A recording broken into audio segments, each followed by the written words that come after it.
नमस्कार फ्रेंड्स, मी ॲडव्होकेट संजय गुरव. आज आपण भारतीय राज्यघटनेतील कलम 65 आर्टिकल 65 या कलमाच्या तरतुदी आज आपण समजून घेणार आहोत. हे कलम राष्ट्रपतींचे पद रिक्त असताना किंवा त्यांच्या अनुपस्थितीत उपराष्ट्रपतींना पार पाडावयाच्या जबाबदाऱ्यांबद्दल आहे. हे कलम उपराष्ट्रपतींना कार्यवाहू राष्ट्रपती म्हणून अधिकार प्रदान करते. या कलमाच्या तरतुदी काय आहेत? कोणते अधिकार प्रदान करतात? तर हे कलम आर्टिकल 65 कलम 65 हे राष्ट्रपतींचे पद रिकामे असताना किंवा त्यांच्या अनुपस्थितीत उपराष्ट्रपतींनी पार पाडावयाच्या जबाबदाऱ्यांबद्दल हे कलम भाष्य करते. हे कलम उपराष्ट्रपतींना कार्यवाहू राष्ट्रपती म्हणून अधिकार प्रदान करते. या कलमाचं नाव कलम 65. कलम 65 राष्ट्रपतींच्या पदातील आकस्मिक रिक्त पदाच्या काळात किंवा त्यांच्या अनुपस्थितीत उपराष्ट्रपतींनी राष्ट्रपती म्हणून कार्य करणे किंवा त्यांची कार्य पार पाडणे अशी तरतूद हे कलम करतं. काय म्हटलेलं आहे कलमामध्ये? राष्ट्रपतींच्या पदातील आकस्मिक रिक्त पदाच्या काळात किंवा त्यांच्या अनुपस्थितीत उपराष्ट्रपतींनी राष्ट्रपती म्हणून कार्य करणे किंवा त्यांची कार्य पार पाडणे अशी तरतूद या कलमामध्ये केलेली आहे. कलमाची व्याख्या: जेव्हा राष्ट्रपतींचा मृत्यू, राजीनामा, पदच्युती किंवा इतर कारणांमुळे त्यांचे पद रिक्त होते, तेव्हा नवीन राष्ट्रपतींची निवड होईपर्यंत उपराष्ट्रपती हे राष्ट्रपती म्हणून कार्य करतील. तसेच जेव्हा राष्ट्रपती आजारपण किंवा इतर कारणांमुळे आपली कामे करू शकत नाहीत, तेव्हा उपराष्ट्रपती त्यांची कार्ये पार पाडतील. अशी तरतूद या कलमामध्ये केलेली आहे. काय म्हटलेलं आहे? जेव्हा राष्ट्रपतींचा मृत्यू, राजीनामा, पदच्युती किंवा इतर कारणांमुळे राष्ट्रपतींचे पद रिक्त होते, तेव्हा नवीन राष्ट्रपतींची निवड होईपर्यंत उपराष्ट्रपती हे राष्ट्रपती म्हणून कार्य करतील. तसेच जेव्हा राष्ट्रपती आजारपण किंवा इतर कारणांमुळे आपली कामे करू शकत नाहीत, तेव्हा उपराष्ट्रपती त्यांची कार्य पार पाडतील. अशी तरतूद या कलमामध्ये केलेली आहे. सोप्या शब्दात समजून घेऊया. या कलमाचे 2 मुख्य पैलू आहेत.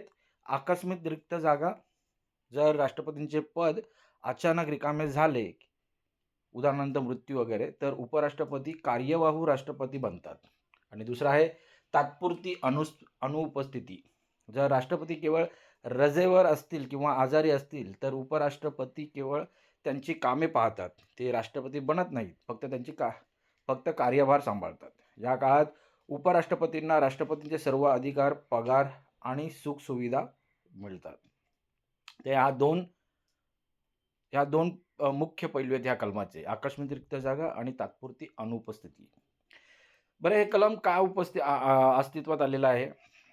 हे का कलम घटनेमध्ये समाविष्ट करून घेण्यात आलेलं आहे? तर भारताचे राष्ट्रपती हे केवळ राष्ट्रप्रमुख नसून ते तिन्ही दलांचे सरसेनापती आणि घटनात्मक प्रमुख आहेत. हे पद 1 मिनिटासाठीही रिक्त राहणे देशाच्या सुरक्षेसाठी आणि प्रशासनासाठी घातक ठरू शकते. सत्तेत कोणतीही पोकळी निर्माण होऊ नये यासाठी हे कलम समाविष्ट केलेलं आहे. म्हणून ह्या कलम अस्तित्वात आलेला आहे. काय म्हटलेलं आहे? भारताचे राष्ट्रपती हे केवळ राष्ट्रप्रमुख नसून ते तिन्ही दलांचे सरसेनापती आणि घटनात्मक प्रमुख आहेत. हे पद 1 मिनिटासाठी रिक्त राहणे म्हणजे देशाच्या सुरक्षेसाठी आणि प्रशासनासाठी घातक ठरू शकते. सत्तेत कोणतीही पोकळी निर्माण होऊ नये यासाठी हे कलम समाविष्ट केले आहे. कलमाचे महत्त्व आणि उद्दिष्ट समजून घेऊया. घटनात्मक सातत्य: देशाचा सर्वोच्च कारभार कधीही थांबू नये, हे उद्दिष्ट आहे. काय उद्दिष्ट आहे?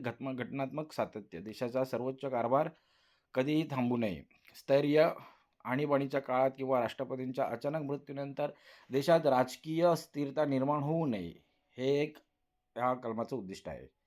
अधिकार प्रदान करणे: उपराष्ट्रपतींना राष्ट्रपतींचे सर्व विशेषाधिकार कायदेशीररित्या वापरता यावेत, अशी तरतूद या कलमामध्ये केलेली आहेत. हे एक या कलमाचं उद्दिष्ट आहे. आता कलमांचे उल्लंघन, शिक्षा आणि उपाय समजून घेऊया. जर उपराष्ट्रपतींनी राष्ट्रपती म्हणून कार्य करताना संविधानाचे उल्लंघन केले, तर त्यांच्यावरही महाभियोग, इम्पिचमेंट चालवून त्यांना पदावरून दूर केले जाऊ शकते. काय उल्लंघन होईल? जर उपराष्ट्रपतींनी राष्ट्रपती म्हणून कार्य करताना संविधानाचे उल्लंघन केले, तर त्यांच्यावरही महाभियोग, इम्पिचमेंट चालवून प्रक्रिया चालवून त्यांना पदावरून दूर केले जाऊ शकते. उपाय काय आहेत? अशा उल्लंघनावर जर उपराष्ट्रपतीही उपलब्ध नसतील तर संसदेने केलेल्या कायद्यानुसार 1969चा कायदा सर्वोच्च न्यायालयाचे मुख्य न्यायमूर्ती हे पद सांभाळतात.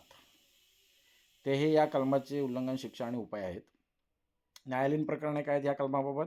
या कलमाबाबत फारसे वाद झालेले नाहीत. मात्र जेव्हा 1969मध्ये तत्कालीन राष्ट्रपती डॉक्टर झाकीर हुसेन यांचा मृत्यू झाला आणि उपराष्ट्रपती व्ही गिरी यांनी राष्ट्रपती निवडणुकीसाठी राजीनामा दिला, तेव्हा घटनात्मक पेच निर्माण झाला होता. तेव्हा संसदेने कायदा करून सर्वोच्च न्यायालयाचा मुख्य न्यायाधीशांना न्यायमूर्ती हिदायतुल्ला यांना कार्यवाहू राष्ट्रपती बनवण्याचा मार्ग मोकळा केला. ते या कलमाबाबत असलेलं एक न्यायालयीन प्रकरण आहे. ओके, आता या कलमासंबंधित असलेले संविधानिक कलमे आणि इतर कायदे पाहूया. कलम 62, राष्ट्रपतींचे पद रिक्त झाल्यावर 6 महिन्यात निवडणूक घेणे अनिवार्य आहे. कलम 64, राष्ट्रपती म्हणून कार्य करताना उपराष्ट्रपती राज्यसभेचे सभापती म्हणून काम करणार नाहीत. तिसरा आहे राष्ट्रपती कार्य पार पाडणे. कायदा 1969, जर राष्ट्रपती आणि उपराष्ट्रपती दोन्हीही पदे रिक्त असतील तर कोण कार्यभार पाहणार हे हा कायदा सांगतो. ओके, तर हे या कलमासंबंध असलेले कायदे, संविधानिक कलमे आणि इतर कायदे आहेत. कलमाची समीक्षा कशी करता येईल? तर सकारात्मक बाजू समजून घेऊया या कलमाची. हे कलम उपराष्ट्रपती पदाची खरी उपयुक्तता सिद्ध करते. नकारात्मक बाजू काय आहे? तर टीकाकारांच्या मते कार्यवाहू राष्ट्रपती म्हणून उपराष्ट्रपतींकडे सर्व अधिकार असणे हे कधीकधी राजकीय हेतूने वापरले जाऊ शकते, परंतु आजवर भारताचा अनुभव सकारात्मक राहिलेला आहे. तर असे या कलमाची आपण समीक्षा करू शकतो. आता ह्या कलमाचा निष्कर्ष काय काढू शकतो आपण? कन्क्लुजन काय काढू शकतो? हे कलम 65 हे भारतीय संविधानातील एक बॅकअप प्लॅन आहे.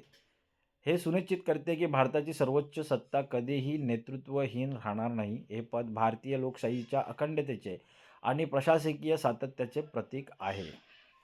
तर मित्रांनो, आज आपण भारतीय संविधानातील कलम 65 आर्टिकल 65 या कलमाची माहिती घेतलेली आहे. कलमाच्या तरतुदी समजून घेतलेल्या आहेत. हे कलम अधिक चांगल्या प्रकारे समजून घेण्यासाठी तुम्ही हा व्हिडिओ वारंवार पहा, जेणेकरून या कलमाच्या तरतुदी तुम्हाला चांगल्या प्रकारे समजतील. असेच कायदेविषयक ज्ञान मिळवण्यासाठी, कायदेविषयक माहिती मिळवण्यासाठी तुम्ही आमचं चॅनल सबस्क्राईब करा, लाईक करा, शेअर करा, बेल आयकनचं बटन दाबा, जेणेकरून अपलोड केलेल्या नवीन व्हिडिओज तुमच्यापर्यंत पोहोचतील. हे व्हिडिओज आपल्या प्रियजनांना, मित्रांना पाठवा, जेणेकरून त्यांचंही कायदेविषयक ज्ञान वाढेल, त्यांनाही कायदेविषयक माहिती मिळेल. तर मित्र, आज आपण इथेच थांबूया. धन्यवाद.